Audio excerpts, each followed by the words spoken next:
कि बीजेपी किसी की नहीं है। 26 सालों तक आप बीजेपी में रहे, इसके बाद आप जन स्वराज ज्वाइन कर लिए। प्रशांत जी का विजन मुझे बहुत अच्छा लगा। कहिए जब से होश संभाला था आईएएस बनने का सपना था। शुरू की भाजपा और आज की भाजपा में बहुत अंतर आ, व्यक्ति की चमचागिरी और चापलूसी हम लोगों से नहीं हो रही। 26 साल बीजेपी के लिए काम की, तब आपको बीजेपी अच्छा लग रहा था। अभी आप जब जन स्वराज में जुड़ गई है तो बीजेपी का काम विजन सब कुछ खराब लग रहा है। भावनाओं में बढ़ के राजनीति की थी, कभी सत्ता के लिए नहीं की थी। आज चेतन आनंद के साथ हुआ तो उस पर एक्शन हो सकता है, लेकिन मनीष कश्यप एक साधारण लड़का था, इसलिए उस पर नहीं होगा।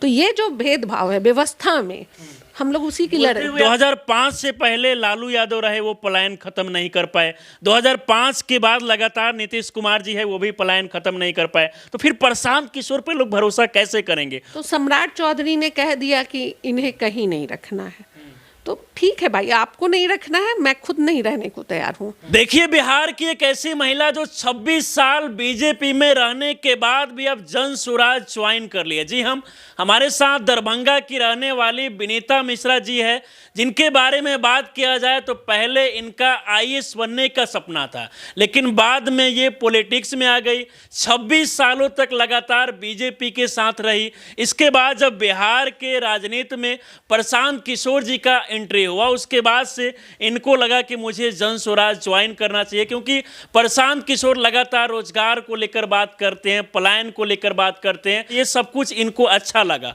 और यही कारण है कि अब ये प्रशांत किशोर जी के साथ जुड़ी है। सबसे पहले तो बहुत बहुत स्वागत है आपका। Thank you. अच्छा, ये बताइए कि 26 सालों तक आप बीजेपी में रहे, इसके बाद आप जन स्वराज ज्वाइन कर लिए। बिल्कुल, प्रशांत जी का विजन मुझे बहुत अच्छा लगा।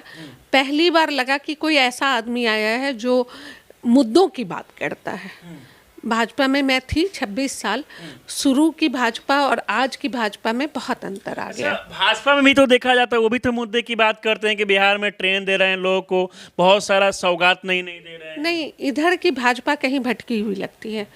जो मैंने फील किया कि केवल सत्ता में बने रहने के लिए जो भी हथकंडे होते हैं वो अपनाया जाए, मेन मुद्दा कहीं मतलब बिखर सा गया था। अच्छा, तो इसलिए मुझे घुटन होने लगी थी।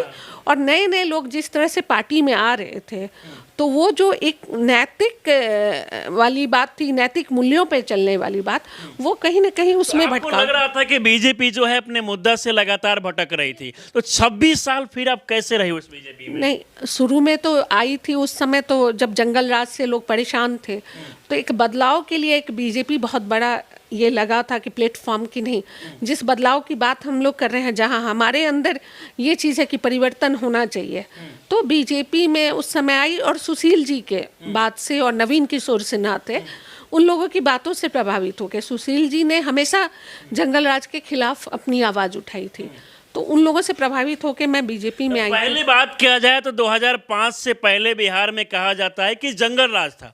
उसके बाद से नीतीश कुमार जब मुख्यमंत्री बने तो उसके बाद वो दावा करते हैं कि पहले से बिहार में जंगल राज था, लोग सड़कों पे नहीं उतर पा रहे थे, महिलाएं सुरक्षित नहीं थी। नीतीश कुमार के आने के बाद में तमाम जगह पे सड़क, बिजली, नाला, रोड, पुल पुलिया ये सब बना है। बिल्कुल, 2005 वाले जो नीतीश कुमार हैं और 2005 से लेके 2010 सुशासन सही में दिखा था और हमें लग रहा था कि नहीं, हम लोग सफल हुए हैं और जो एक समाज का हम लोग सपना देख रहे थे उसमें हम लोगों की उम्मीद थी।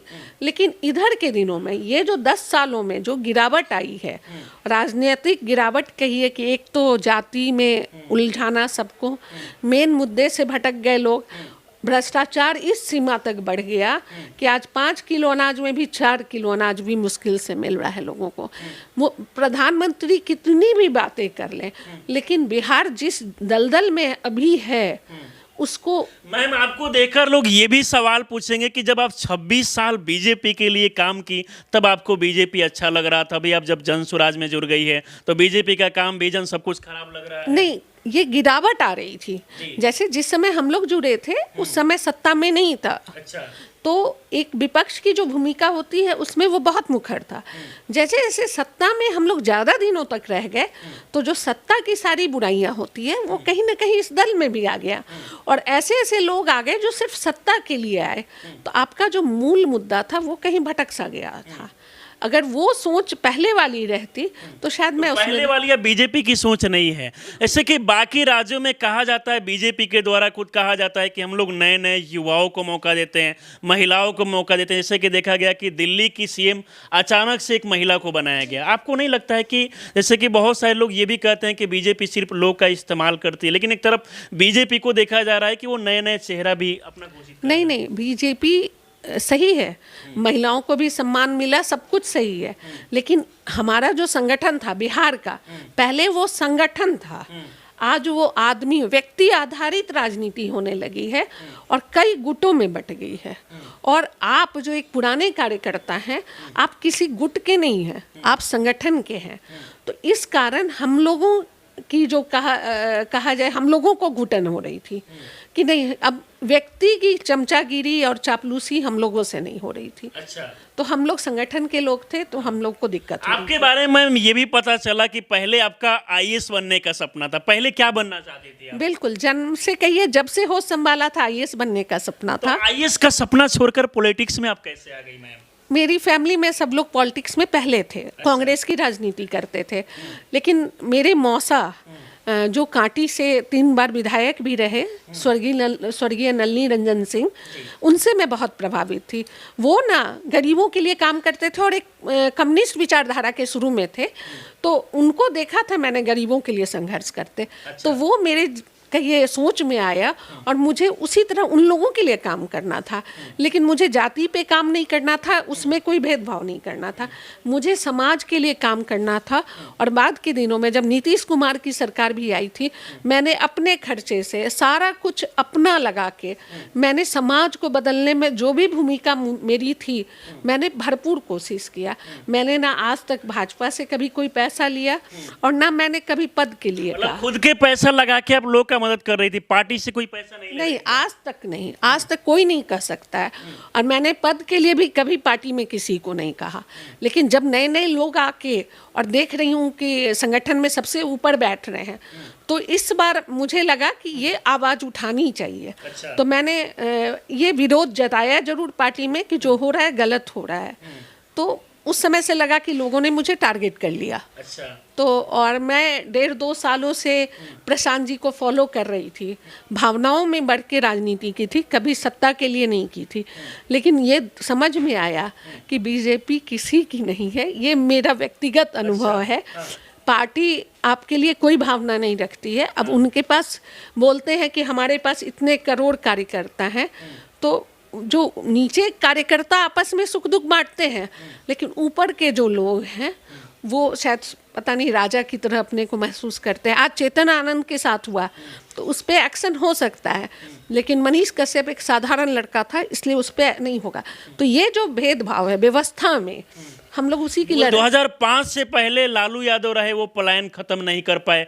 2005 के बाद लगातार नीतीश कुमार जी है, वो भी पलायन खत्म नहीं कर पाए। तो फिर प्रशांत किशोर पे लोग भरोसा कैसे करेंगे? वो एकदम नए नए हैं। कैसे? प्रशांत किशोर जी के दबाव में आज देखिए डोमिसाइल नीति की बात हो रही है, वृद्धा पेंशन, तेजस्वी यादव बोल रहे हैं कि हमारे चलते हुआ है ये सब। वृद्धा पेंशन बढ़ा। पहली बार कहीं ना कहीं उधर सरकार को भी लगने लगा कि अब मुद्दों पे हम बहुत दिन जनता को नहीं भटका सकते हैं जी।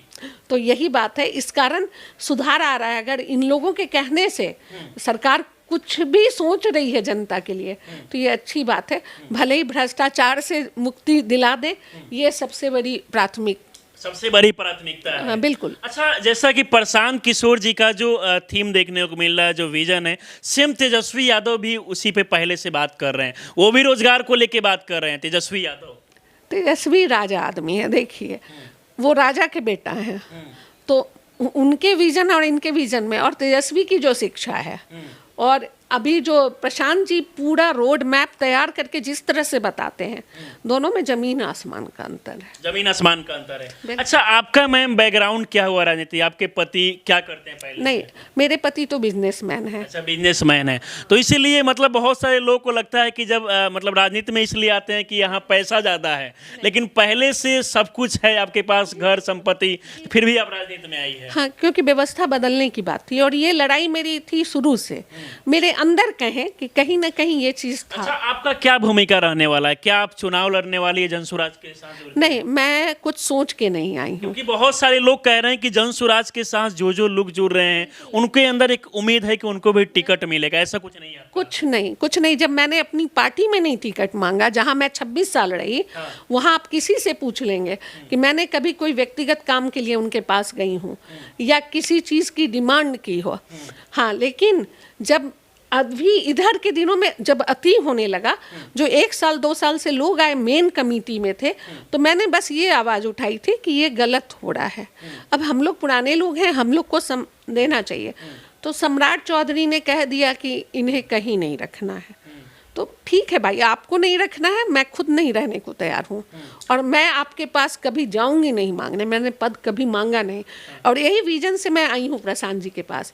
आप जो दायित्व देंगे मैं खुशी खुशी स्वीकार करूँगी, मैं अपने लिए कुछ नहीं मांगूंगी। अच्छा मैम, अभी वर्तमान समय में बात किया जाए तो बिहार में रोड, बिजली, ये सब कुछ हर जगह पे देखा जाता है, जो कि मूलभूत सुविधाएं ये आम लोग को मिलना भी चाहिए। सबसे बड़ी समस्या अभी के समय बिहार में जल जमाव देखने को मिल रहा है। राजधानी पटना में पिछले कुछ दिनों से लगातार बारिश हो रहा है, इसके बाद कई मोहल्ले में लगातार अभी भी जल जमाव देखने को मिलेगा। यहाँ तक कि बिहार के कई जिले में बाढ़ तक आ गया है। क्या कारण है कि सरकार, नीतीश कुमार 2005 से लगातार मुख्यमंत्री है, फिर भी बाढ़ पे वो नियंत्रण नहीं पा रहे हैं? देखिए, नीतीश कुमार जो लेके चले थे सुशासन, वो अभी के दिनों में जो आप देख रहे हैं, ये सब मुद्दे रह ही नहीं गए, इस पे कोई फोकस ही नहीं है।